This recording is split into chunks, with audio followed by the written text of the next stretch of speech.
Well, hello, everyone, and welcome to another episode of Chatting with the Experts, where I speak with women, professional women, successful solopreneurs, and entrepreneurs from Africa, from the Caribbean, and in the diaspora. These women share my mission, which is to educate, empower, and inspire women globally.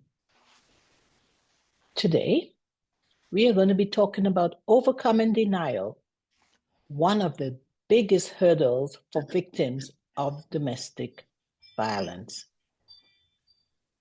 My guest, who will be joining me in a few minutes, says that domestic violence is a never-ending epidemic and that it is crucial that there is an ongoing effort to inform, support, and educate the public on all aspects of this issue.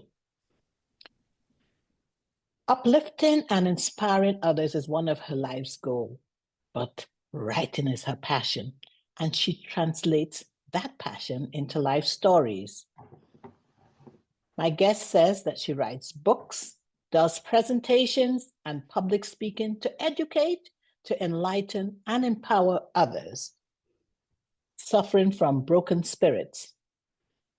She has presented to local groups and national organizations on subjects related to family history, domestic violence, and mediation, and is a community advisory board member for the Emory Grady Near Project, whose mission is to empower women who have had a history of adverse childhood experiences and also intimate partner violence.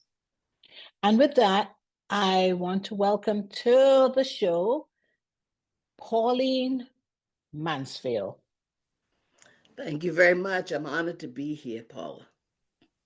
Thank you for coming on to talk about something that, is global, domestic violence. Oh my word.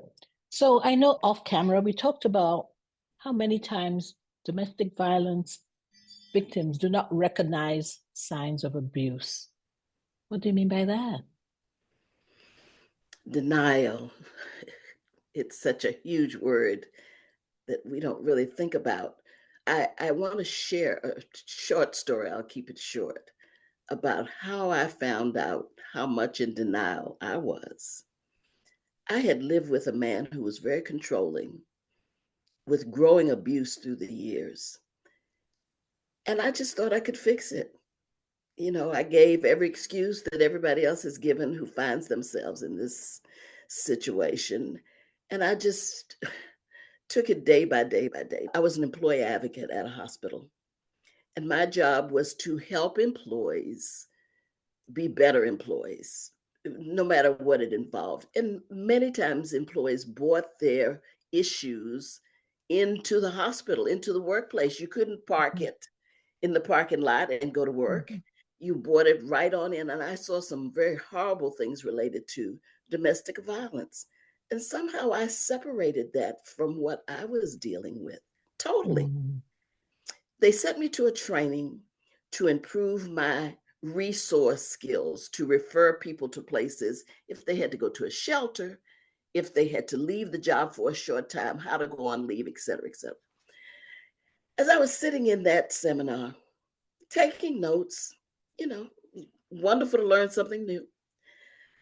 The person who was presenting started with, these are the signs of abuse. And they started listing them one by one. And I was writing, listening, writing. Number one, number two, number three. And as I wrote, a light went on and I'm thinking, oh my God, this is me. There were probably 10 to 12 things listed. I was every single one. And tears came to my eyes. I think, oh my God, I'm a victim of abuse. I'd never given it a name. For me, it didn't need a name. People always saw me as a very strong woman. I saw myself as a strong woman. I was educated. I was bringing in the bacon. I just had confidence about my job, but there was a deficit somewhere, denial of what was really happening to me. And that was my introduction to Pauline. You have not only a problem, you have a huge problem that needs to be fixed. And that's where the journey started for me. So they gave a list of things we needed to do. We needed to tell employees to do to get started on the journey to safety, to freedom. Mm. And that's where it began for me, in recognizing denial. Wow. Wow. I see your passion. And I know this isn't easy. This isn't easy for anyone in that situation. No. But how do you overcome that denial? How do you separate yourself from, what is happening and what you're telling yourself? Yes. First is knowing that you're in trouble.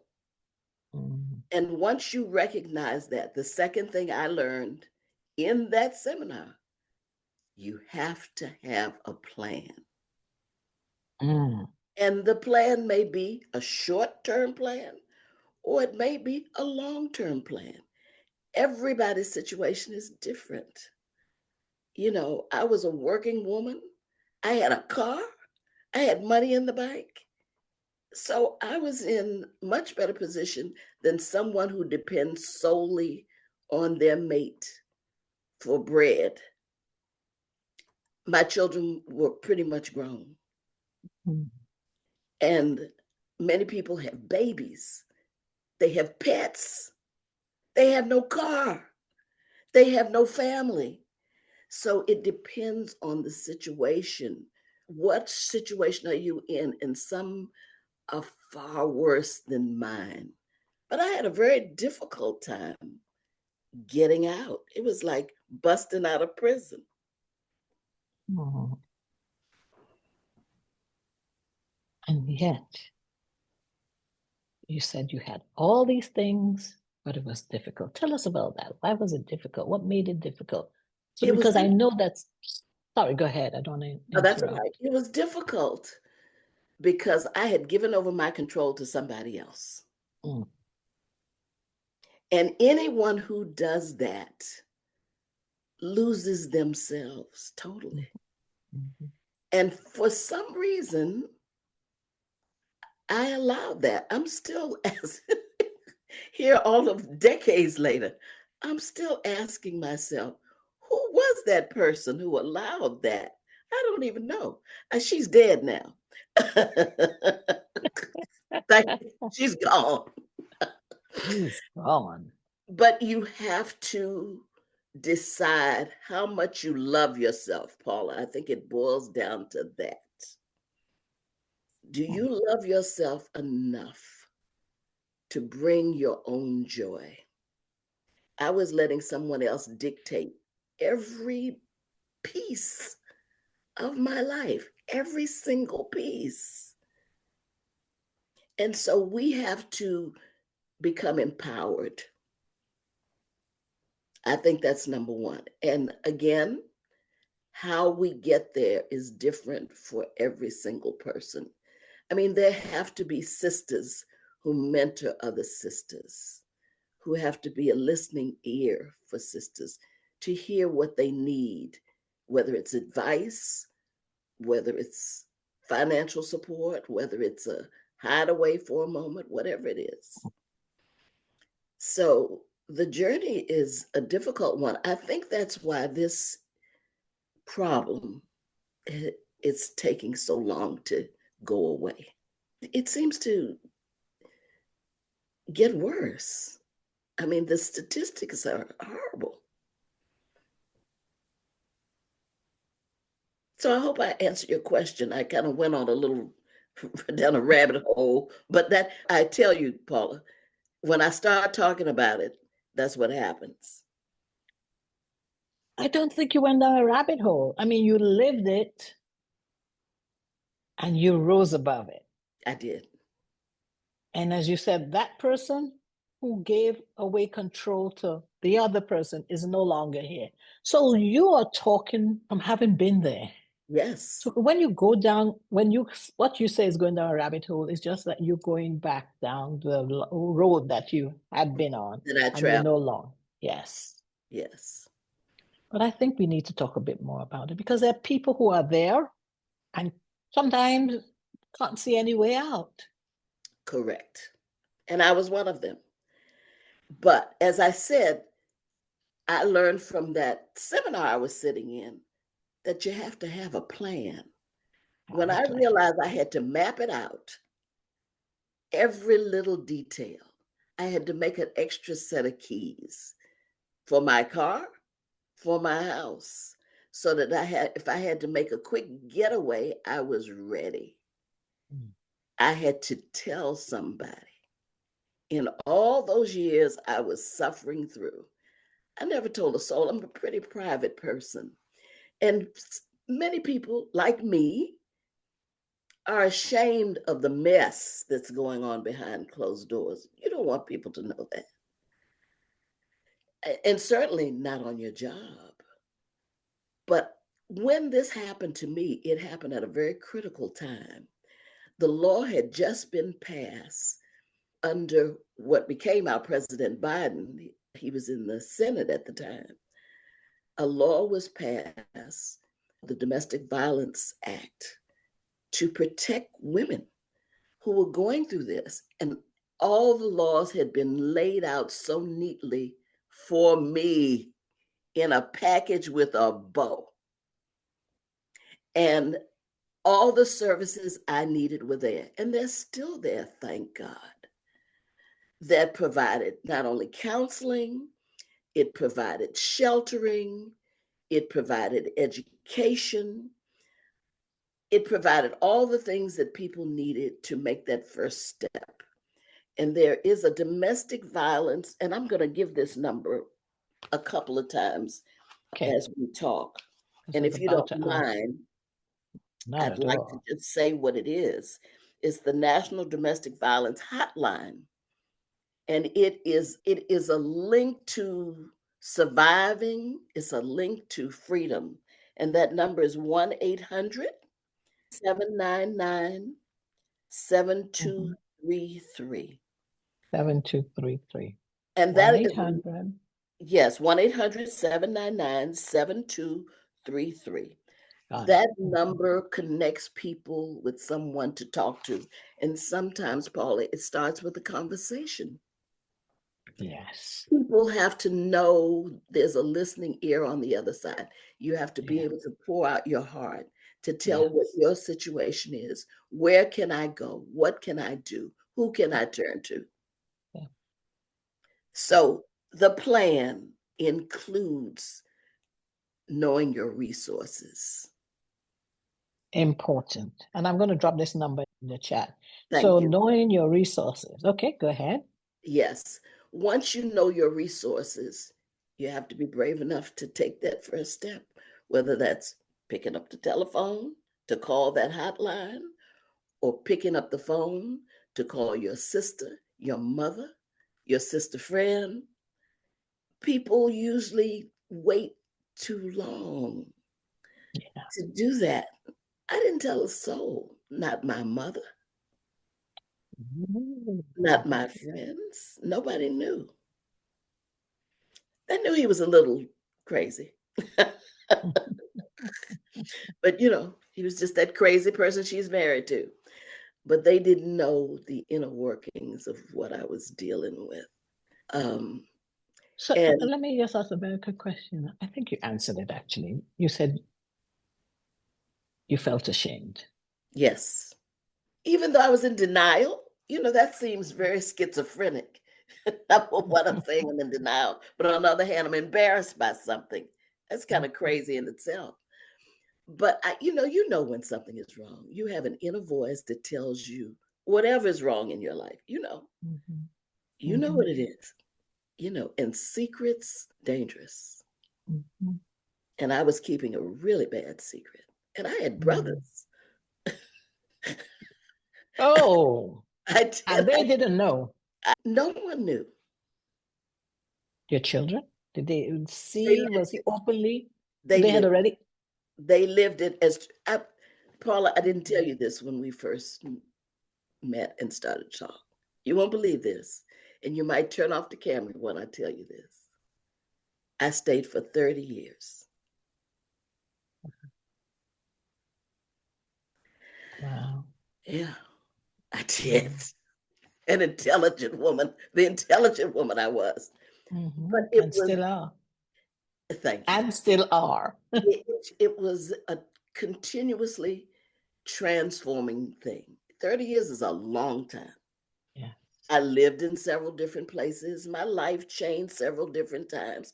I had several different jobs, knew several different sets of people, lived several different kinds of lives. So each time you make a change, you think, okay, this will be better. I've heard that. Yes. And so I just kept saying, it's okay, okay, it's okay. I did tell you my children were grown. I remember telling you that, and you seemed surprised Yes. when I tell you when I left. And I'm glad in one sense because dragging through children through such a travesty is just double and triply painful. Yeah. I mean, it's a sin to take children through any kind of painful things that they witness. But that's what I did. That was my journey. And there's some things I regret, but many I didn't. Looking back on it, I had a lot of lessons to learn, a lot of growing up to do.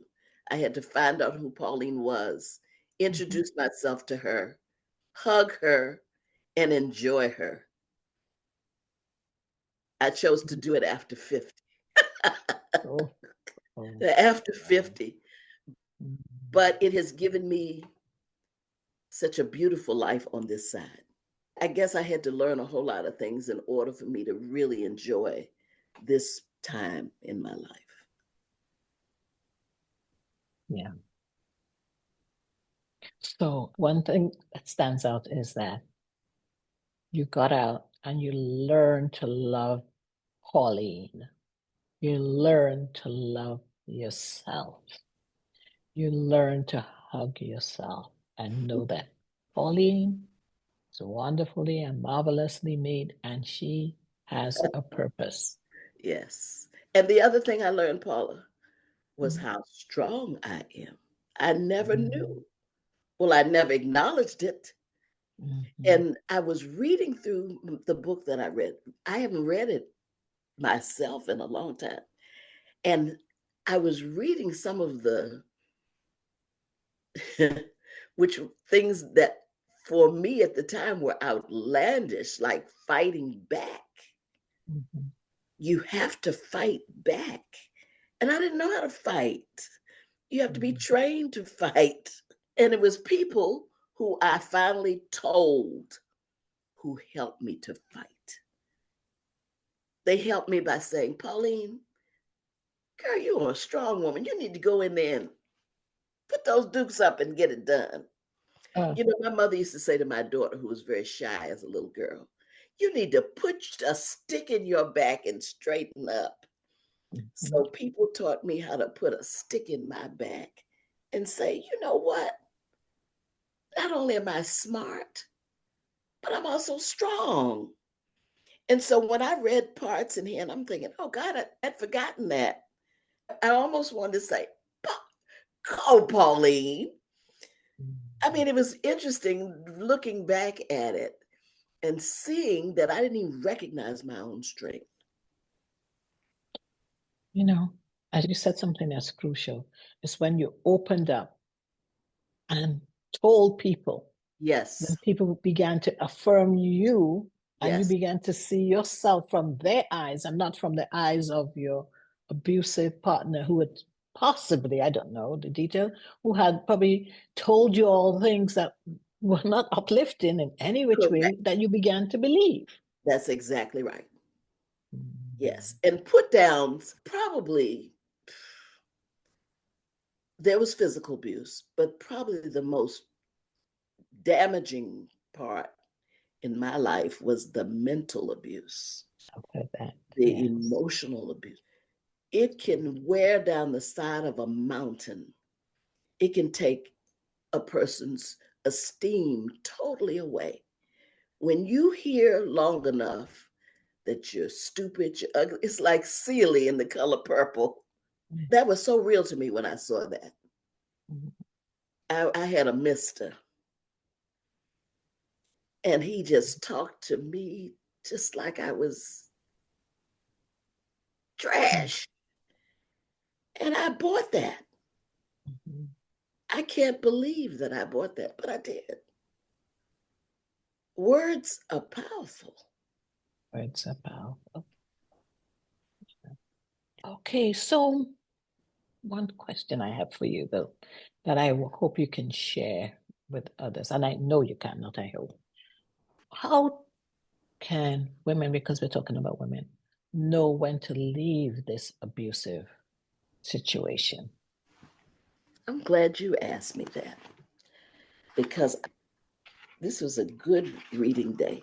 I happened to turn to a page that said words of advice. Mhm. This is right on time. It says, the feeling you have in your gut is really God. We must be still to hear the message that God is sending. Don't fight the feeling of discernment. It will keep you from derailing and putting you back on the same dark path you just worked so hard to get off of. So you have to, all of us have a feeling when something just ain't right. Mhm. You just feel it. And we have to believe that feeling and act on it, especially in a situation like this. Believe your feeling in the sense that you are in this abusive relationship. You know Yes, something is wrong. yes, You know it, you know it, you know it. So, correct. so Don't again, brush it off. Don't dismiss it. Oh, that'll change. That'll change. It escalates in domestic violence. What starts with words then becomes action. Mhm. It might be just a shove tomorrow. Mhm. Next week, it may be a slap. Laugh. Mhm. The following week, it may be even worse. Mhm. And I have personally known people who are no longer here Yeah. because they were victims of abuse. And if I would like to tell a quick story related to that. As I said, I worked in a hospital and I hired a young lady who came to our hospital from North Carolina. She was very quiet, stayed to herself, always seemed timid. And then she came to me as an advocate, something work related. And I was an advocate that drew people in by, getting them to relax and talk to me. And when we began to talk, I realized she had left an abusive situation, left in the dead of night, no shoes, in her pajamas. Oh my word. Came to Atlanta, started her life all over again, had been in Atlanta maybe 3 or 4 years. I knew her. All that time she was fighting to get a legal divorce. Got the divorce. She went back to get things. And while she was getting those things with a police officer there, her ex-husband grabbed the police officer's gun, killed the police officer, killed the girl, killed himself. Oh my God.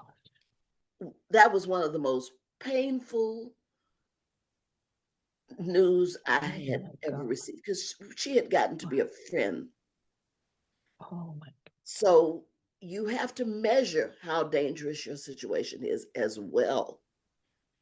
People are on short fuses, especially these days, and anything can happen. You know, Oh. I think sometimes people feel that those of us who talk about it overstated, over exaggerated. That's Not an right. over exaggeration. It takes 2 seconds for a situation to change. One second. And you, again, it's that gut thing. You have to know when you're in trouble. Sometimes you have to know when to pick up the phone and call the police. Also, people who hear it must be brave enough to pick up the phone. If you hear something through the wall from the next door neighbor, you have to be brave enough to pick up the phone and call the police. Yeah. I never did that, but I had somebody who called for me once, and I cannot measure how much I appreciate that, because her taking the time to make the call put a little bit more strength in me. So it takes Good. an accumulation of strength. It's like people in that tug of war kind of game. The more people you have on your side pulling, the more successful you will be. Yes. And like in your case, you said somebody called. That made you feel someone cared. It did. Someone cared. And it was a surprise to me who the person was. Ooh. So you never So, know. I was just about to say that. So you never know. You never So know. you never know. Pauline, because we want to give the audience chance to talk with you, and we also know that people who haven't joined us can listen to this online, YouTube, or wherever else they listen to podcasts, whether on audio or YouTube. How can people get in touch with you? Because what you're talking about, as we said, it's real. It's not an isolated case. It's not limited to women in the United States. It's Yeah, not limited to women in North America. It's global. So yeah, wherever you are, these things are worth noting. absolutely. If someone can get in touch with you, you may be the person that they need to talk with. Yes. What are your contact information? I'll Well, get they them in can the chat contact as me well. by email, which Mhm. is my full name at Gmail, Pauline, PaulineMansfield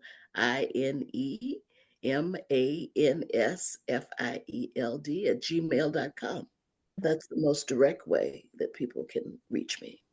Okay. They just need some basic information, or sometimes people need to purge. Purging is good. It's allowing people an opportunity to just throw up. Mm-hmm, mm-hmm, mm-hmm. So I welcome that. And there's also a number, the 1-800-799-7233 for those of you in the United States. That's the Yes. National Domestic Violence Hotline. Correct. Thank They you. can get in touch with. Wow. Sombering but realistic conversation. Yes. And so for those of you who have just listened to Pauline Mansfield, if you'd like to be a guest on Chatting with the Experts, you can reach out to me on my website, which is chattingwiththeexperts.com. I'm also on LinkedIn as Paula Okone. My Instagram handle is chat_experts_podcast. I'm on Facebook as Chatting with the Experts or under Paula Okone.